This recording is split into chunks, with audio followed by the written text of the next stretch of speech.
Ada, welcome to my channel, or welcome back. Today I'm doing an update on where we are at in our IVF journey. I know it's been a hot minute since I updated and I'll explain why. So let's just get into it.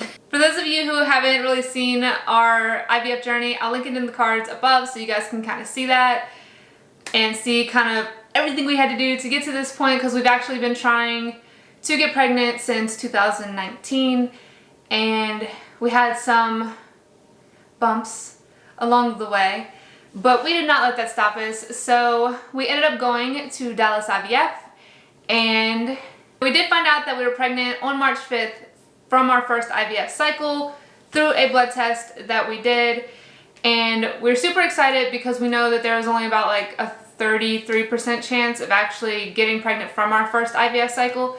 So we were super happy about that. Although when we went for the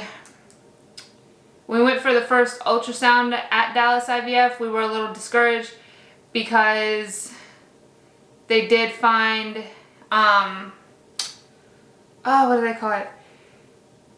I'm probably going to pronounce the name wrong, but it was a subchorionic hemorrhage, and we were told by our IVF doctor that, you know, we could miscarry. We were also told that by my regular OBGYN when I went to see them, I think the following week, for another ultrasound to check on it. I did not have any bleeding though, even though I was told to expect to have some bleeding.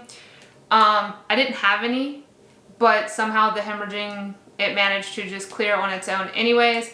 So we were very thankful for that because we were very nervous that we were going to lose another pregnancy. But thankfully we didn't. And I'm now 14 weeks, technically 14 weeks and 4 days. But we're super excited, and I didn't want to post until I kind of made it out of having the, you know, the subchorionic hemorrhaging, because I didn't want to announce it just to have to come back on and be like, well, we lost the pregnancy, because those videos are very hard to make. I know with the last pregnancy that I lost, it was very hard to deal with, so I didn't want to make a video just to have to, you know, make another video. Not to say that we can't still lose it, because I do know that that is also possible. But yes, I did have extremely bad morning sickness all day long, every single day, up until around 12 weeks. Now I'm feeling a lot better. I can actually eat now and not feel like super nauseous all the time. It is getting uncomfortable to sleep. I don't like sleeping on my sides. I really like sleeping on my back, but that's not really an option for me. I've also been having like the round ligament pains, which I was told by the nurse at my OBGYN's office that because I've had prior pregnancies, that typically women who've had prior pregnancies, they get like the round ligament pains sooner.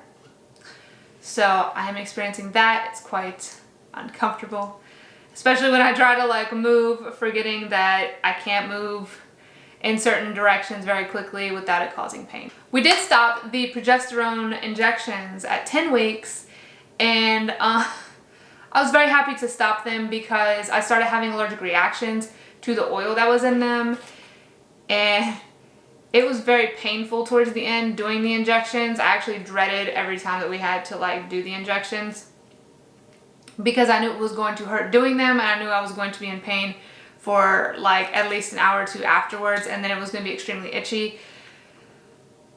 Yes, it was very itchy. It was also hard to find a spot that didn't have either really bad bruising or like a rash because of the allergic reaction I was having.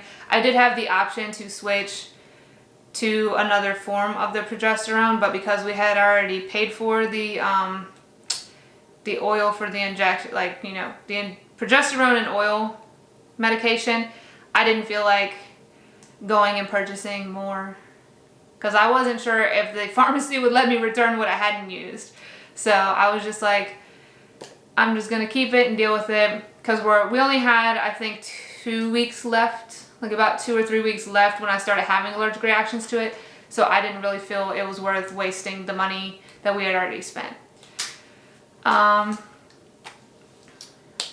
was happy to stop those.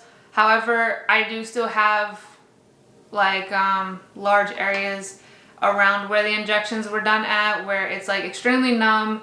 It's also painful, if that makes sense. Like, it's numb, but it's painful if I put like a lot of pressure on those spots, or even when I'm just in the shower trying to like wash myself. In those areas, it does still hurt, even though it's still numb. And then I get pain from where I had the injections at on my right side. I get pain in my hip depending on the way that I sit. So I try to remind myself I can't sit like crisscross applesauce. I can't do that, especially can't do it for very long. I can't sit certain ways, especially if it's putting pressure on like my right hip, because it just starts to hurt. Apparently it's normal. I don't really know, but that's just what I was told, that it'll eventually go away, but it's, I guess, a side effect of the injections. So be aware of that if, you know, you choose to do IVF, that you can have side effects like that from doing the injections. I don't really care. I really don't care, because I knew that there were potential of side effects beyond just, you know, pain from the injections. But it was worth it, because now we're pregnant and, you know, we're excited to soon be welcoming a baby into our family. So we're excited about that. So it was totally worth it. I'm not complaining about it at all. You know, I just put like a heat pad on it. I like move from the position I'm in, put a heat pack on it, take some Tylenol, and then I'm kind of good to go. So definitely not a complaint. We're super happy, and it was totally worth everything that we went through with the IVF. It was totally worth it. The last kind of symptom that I have joyously been experiencing every night is restless legs. I hate my legs. I've tried eating like bananas, because I read that bananas can help with restless legs, but I swear nothing helps except for if I stand up. And I used to get restless legs when I was younger, and I would literally sleep on my stomach with my legs dangling off the bed with my feet like on the floor, because that seemed to help, but obviously I can't do that being pregnant. But yeah, I do plan to get this thing. It's these things, if you've had surgery or anything before, you've probably worn them, but they're those little compression-y leg cuff things that they put on your legs so you don't get like blood clots after surgery. I do plan to get those to see if they help with the restless legs, because that would be great. But I plan to do, or at least I plan to try to do, weekly updates of my pregnancy for you guys, so you guys can follow us along. So I'm gonna try to do weekly updates, and I don't really think I have a bump yet, but once I have like, I guess, a visible bump, I will show you guys so you guys can see that, because baby bumps are so cute. But I will show you guys that once I have like a more visible baby bump, because I can feel it, but I don't see it. So if there's any questions you guys have about our IVF journey, or, you know, this pregnancy, or just any questions in general, just comment them down below. I would love to answer them. And don't forget to hit subscribe and give this video a big thumbs up, and I will see you guys in the next video. Bye guys.